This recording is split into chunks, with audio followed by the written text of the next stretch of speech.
All right, so the always surprising and creative Jason Bieler is back once again with his Baron von Bielski Orchestra for their third album, The Escapologist, which is out now.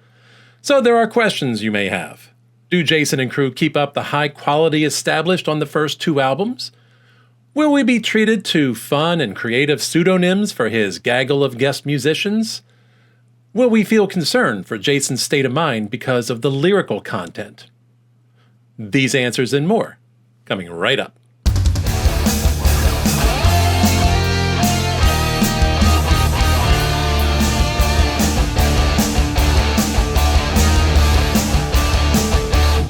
Hey there, Prog Noggins. It's Dave here, back again with another Bleeding Edge album review. Thank you for joining me. So this time around, I'm going to share my thoughts about Jason Bieler's latest, The Escapologist, coming around hardly 18 months since his last album. The man is indeed productive.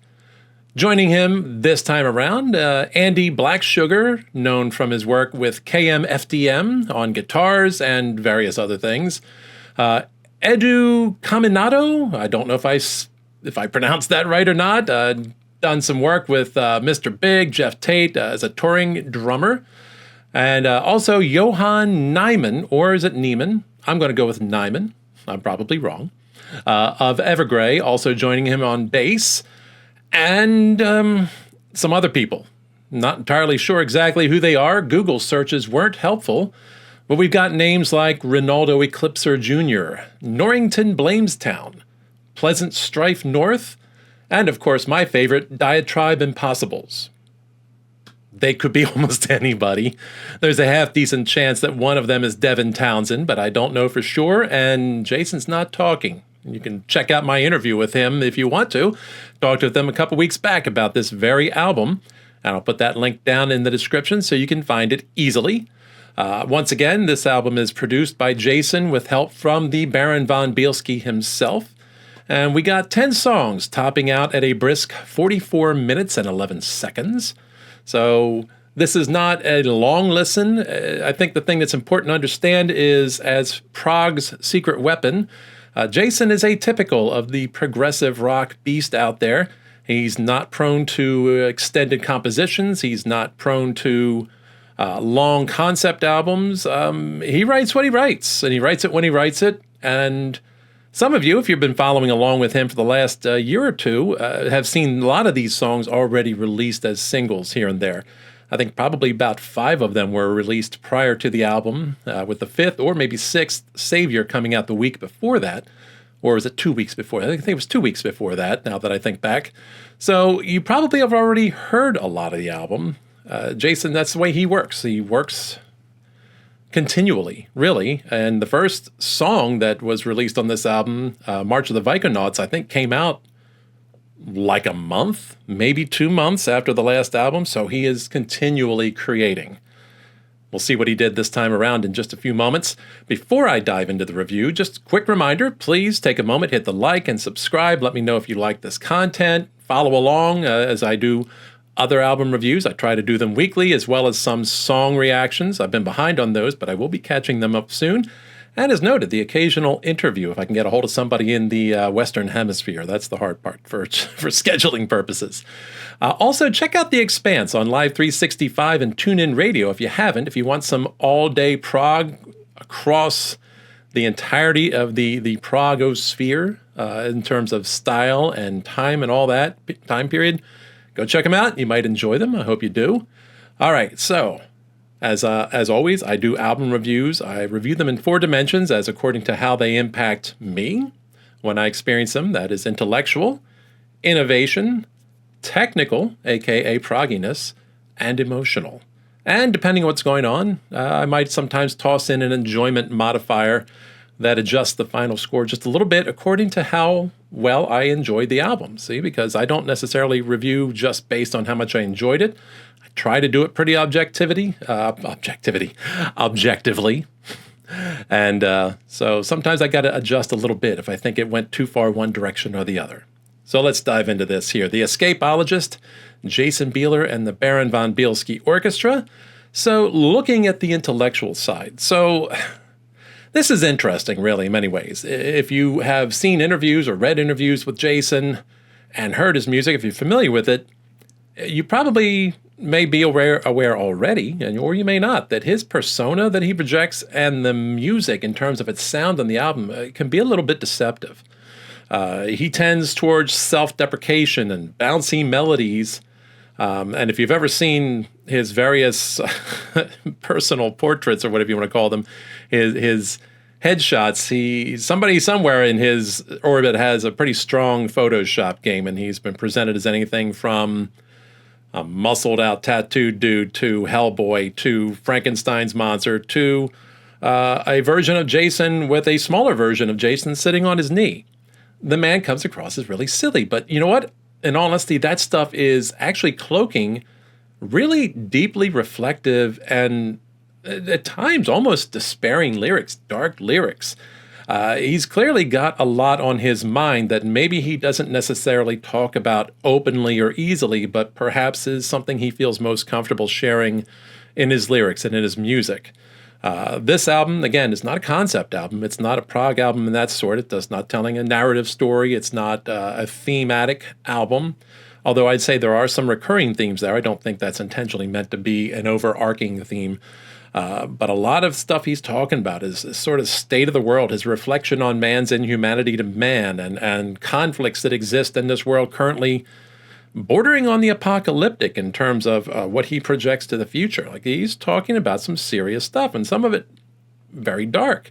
And you almost wouldn't know it if you just listened to it, because some of it sounds a little silly, talking about industrious, let's be incredible, let's eat some edibles. I probably misquoted that slightly, but you get the idea. He throws that out there, and you get this idea of something kind of goofy. And yet it's a satirical take on, I think, the corporate world work ethic. And the fact that we bury ourselves in all this stuff, trying to be something and run around in mazes, trying to achieve success, whatever that may be. It gets into deep stuff. He really does. And the lyrics are really, and especially the way they're written, if you, say, go on his Bandcamp and pull up the lyrics sheets for each song, they're poetry. They're written as poetry for the most part, reflecting on human existence. And a lot of it are seeming drive towards self-destruction. So the man is he's not entirely joking when he jokes that his wife asks if she needs to be concerned. After reading all of it, I get it. I understand. And it's kind of like on the surface, you wouldn't even know necessarily that's going on unless you really pay attention to what he's writing. His lyrical imagery is inventive enough to create some really, I guess I'll say, audacious mental pictures. And at the same time, still being vague enough to be open to and easily interpreted by the individual listener. You can get a lot of what you want to get out of what he's written without it necessarily becoming just Jason's vision. And at the same time, you can get a pretty good idea maybe what's on his mind without maybe necessarily being 100% certain that you've understood him fully. He's a very adept writer that way. So I think the moral of the story here is don't let Jason fool you with bouncy melodies and amusing pseudonyms. He's got a lot going on up here. The man is about as intellectual as they come, I think, when you get down to it. So right here, he fully earns a 5 for the category of intellectual. He really, I'll say, stimulated my brain cells just a little bit here. All right, talking about the innovation side of things. So Jason is tricky in this way. His music is difficult to categorize or describe easily. It does not... It's not something that subjects itself to being pigeonholed. There's always something surprising and unusual going on in his songs, whether it's distinct vocal harmonies. That's maybe one of the things that's very much a trademark. Wildly inventive and uninhibited arrangements and instrumentation. The songs may be comparatively short, and they may be brisk, and they may be catchy, and yet at the same time, there's a lot happening at any given moment in a lot of these songs. And he's not hesitant to throw in unusual instrumentation in terms of what you would expect normally in rock music, progressive or otherwise. But he's always got some catchy melodies. There's so much that goes on there that it makes it very easy to absorb and acclimate to his music. Acclimate is really not the word I want, but it's very accessible. I think that's pretty much what I'm trying to say. And I had written myself into a verbal corner there. The thing is, really, honestly, he is so undefinable that it's hard to ever see him falling into a rut anytime soon. He's always inventive. He's always intriguing. So, from album to album, innovative, it's almost like that's where his playground is. That's what he's always doing. He's always kind of stretching things one way or another. Is this him stretching beyond what he's done the last 2 albums, especially? No, I wouldn't say that. But I think there's so much room that he does cover, so much space that he does cover, that I certainly am not going to say he's kind of resting on his laurels. He's clearly not afraid to try new and different things.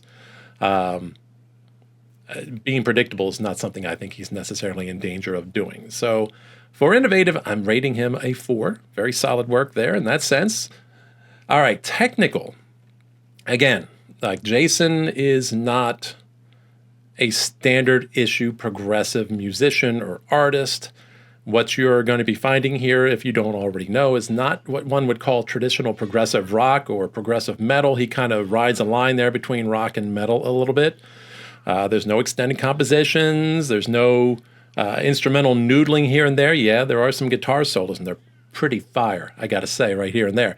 Some of them him, some of them his guest musicians, I think.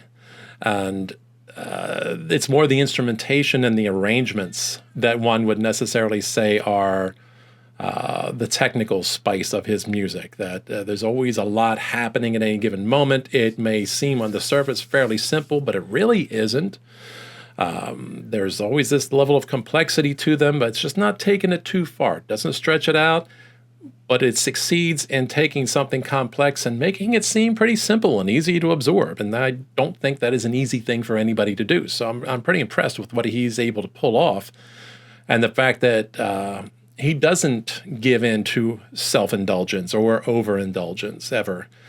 He keeps it brief. He gets to the point. He is concise in his songwriting and composition. Again, the biggest stretches he makes is unusual instrumentation. He pulls out some steel drums. He pulls out some horns or just some interesting sounds with the synths.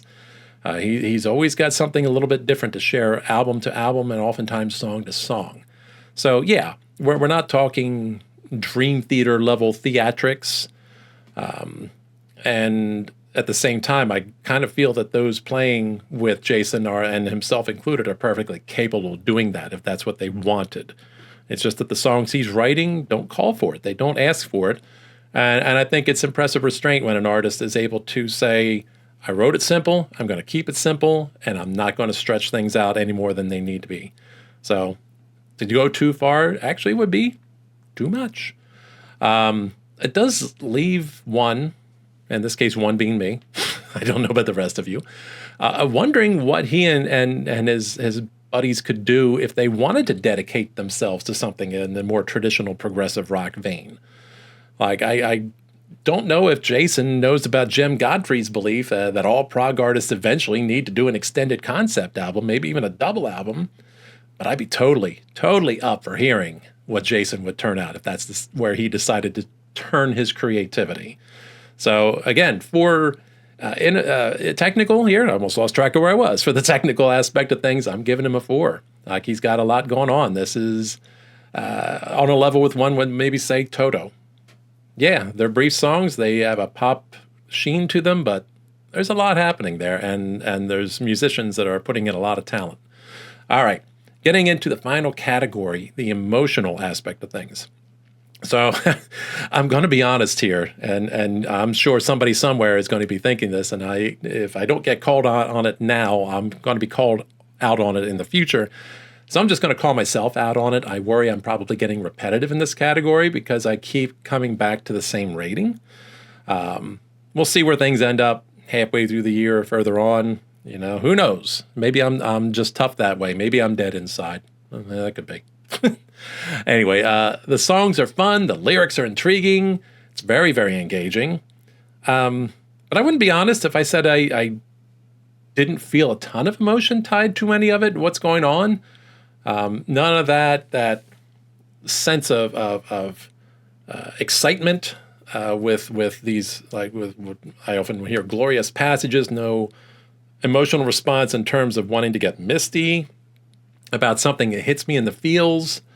Nothing that makes me angry and want to start shaking my fist, whatever. I'm not a headbanger by nature, but hey, on occasion, you never know.